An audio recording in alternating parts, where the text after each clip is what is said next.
أعوذ بالله من الشيطان الرجيم بسم الله الرحمن الرحيم ألا يسجدوا لله الذي يخرج الخبأ في السماوات والأرض ويعلم ما تخفون وما تعلنون الله لا إله إلا هو رب العرش العظيم سورہ نمل کی 25 اور 26 دو آیتیں ہیں۔ ہدہد پرندے نے جب سلیمان علیہ السلام کے دربار میں حاضری دی تو اس نے جو تعجب خیز چیز بتائی کہ ایک عورت کو حکمرانی کرتے ہوئے دیکھا، انہیں سورج کی عبادت کرتے ہوئے دیکھا، تو اب ایک اسلوب قرآن کا ہے کہ کسی قوم کی جب تباہی یا اس کے صحیح راستے سے ہٹ جانے کا ذکر ہو تو اس کی برائی یا اس کے غلط راستے کو بیان کر کے پھر صحیح راستے کی رہنمائی کرنا۔ کسی بھی بیماری کا جب ذکر ہو تو بیماری کے بعد علاج ہوتا ہے۔ شرک سب سے بڑی بیماری ہے، سورج کی عبادت کرنا شرک ہے، بیان کیا اس نے، پھر کہا کہ اللہ یسجدوا للہ الذی یخرج الخبأ فی السماوات والارض، کہ اسی اللہ کے لیے سجدہ کریں جو آسمانوں اور زمینوں کی پوشیدہ چیزوں کو باہر نکالنے والا ہے، یعنی آسمان کے اندر یا زمین کے اندر جو چیزیں چھپی ہیں ان کو وہ باہر کرتا ہے اور وہ سب کچھ جانتا ہے۔ تم جو کچھ چھپاتے ہو اسے بھی، جو ظاہر کرتے ہو اسے بھی، وہ سب کچھ جانتا ہے۔ اور اس کے بعد اللہ رب العالمین عرش عظیم کا مالک ہے، یعنی اللہ عرش کا مالک اور صحیح تخت کا مالک وہ اللہ جو جس کے سوا کوئی معبود برحق نہیں، وہی تخت و تاج کا مالک ہے۔ توحید کا درس دیا گیا اور دعوت کا طریقہ بیان کیا گیا کہ جہاں بھی شرک، کفر، بدعت یا گمراہی کا بیان ہو تو صرف بیان یا تبصرہ کافی نہیں ہے، اس کے بعد پھر صحیح راستہ کیا ہے، کون سا راستہ ہے جس پہ چلنا چاہیے، اس راستے کو بتانا ضروری ہے۔ بیماریاں بیان کریں گے تو کوئی فائدہ نہیں، اب چیختے رہیے، چلاتے رہیے، بیماری کے بعد علاج۔ اور شرک سب سے بڑی بیماری ہے، علاج اس کا اللہ کے راستے پہ توحید پر چلنا ہے۔ اور اللہ رب العالمین ہی جس کے سوا کوئی معبود برحق نہیں، یہ ہدہد نے اقرار کیا۔ دیکھیے ایک پرندہ ہے اور پرندے کی فطرت کتنی سلیم ہوتی ہے کہ اللہ لا الہ الا ہو، وہ اللہ جس کے سوا کوئی معبود برحق نہیں، صرف وہی عبادت کے لائق ہے، رب العرش العظیم، اور عظمت والے عرش کا رب ہے، یعنی مخلوق کا رب ہے، انسانوں کا، جناتوں کا، ساری کائنات کا عرش اس کا عظیم ہے، اس عظمت والے عرش کا رب ہے۔ دنیا میں کسی کے پاس کرسی ہو تو اللہ کی کرسی نہیں پائے گی، کسی کے پاس عرش ہو، تخت و تاج ہو تو اللہ کا تخت و تاج اس سے مختلف ہے۔ لغوی اور لفظی لحاظ سے عرش، کرسی یا بعض صفتیں انسانوں میں ہیں، لیکن اللہ نے اپنے لیے جس عرش، جس کرسی، جس تخت کا ذکر کیا، یہ اسی کے شایان شان ہے، اسی کے لائق ہے، اسی کے زیبا ہے، کسی اور شخص کے شایان شان وہ چیز نہیں ہے۔ اور یہی ہے اسماء و صفات کہ اللہ نے اپنے لیے جن چیزوں کو ثابت کیا وہ اسی کے شایان شان ہے۔ تو فرمائے کہ وہ رب العرش العظیم۔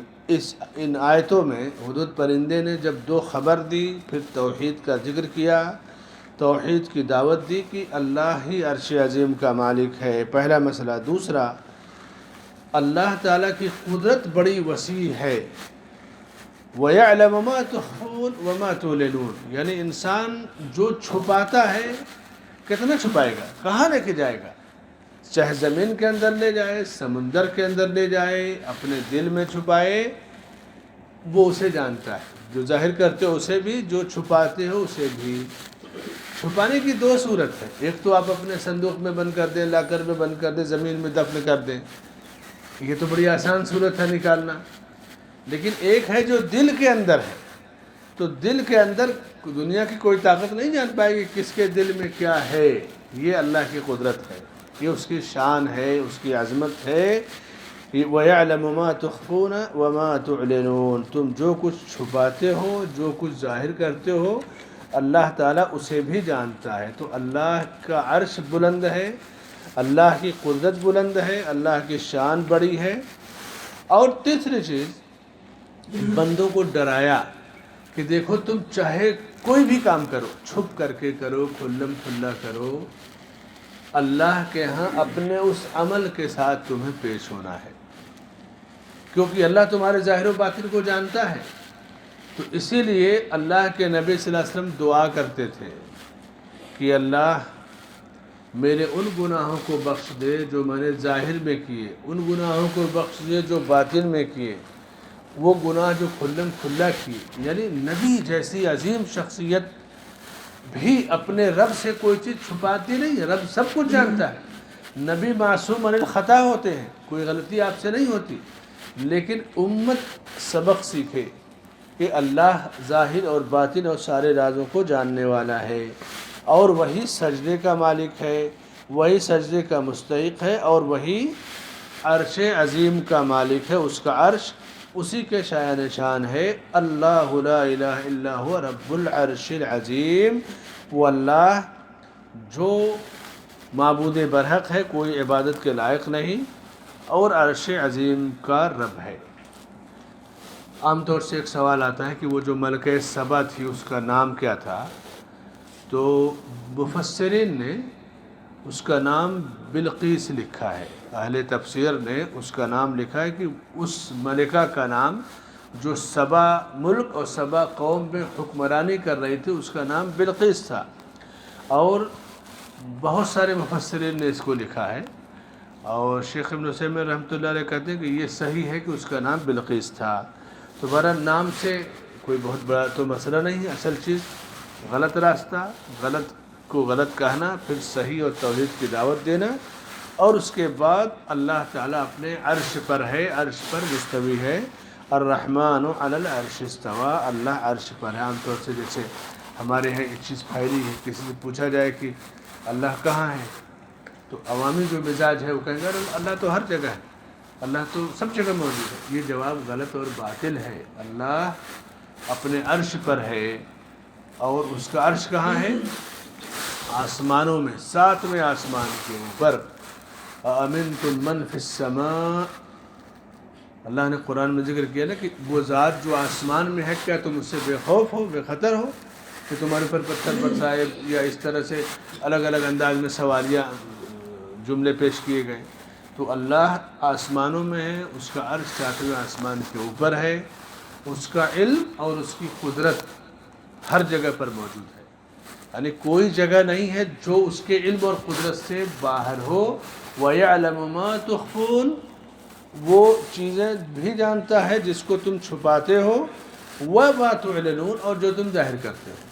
موسیٰ علیہ السلام کو، ہارون علیہ السلام کو جب فرعون کے دربار میں بھیجا تو اللہ عرش پر ہے، کہا کہ اِنَّنِي مَعَكُمَا. میں تم دونوں کے ساتھ ہوں. أَسْمَعُ وَأَرَىٰ. سن بھی رہا ہوں، دیکھ بھی رہا ہوں. یعنی سننے دیکھنے کے لحاظ سے میں تم لوگ کے ساتھ ہوں. ذات کے لحاظ سے اللہ تعالیٰ عرش پر بلند ہے، مستوی ہے. یہ ایک عقیدے کا بھی مسئلہ ہے. اللہ سے دعا ہے کہ اللہ تعالیٰ ہمیں توحید کی عظمت کو سمجھنے کی توفیق بخشے. آمین. وصلی اللہ علی نبینا محمد وعلی آلہ وصحبہ اجمعین.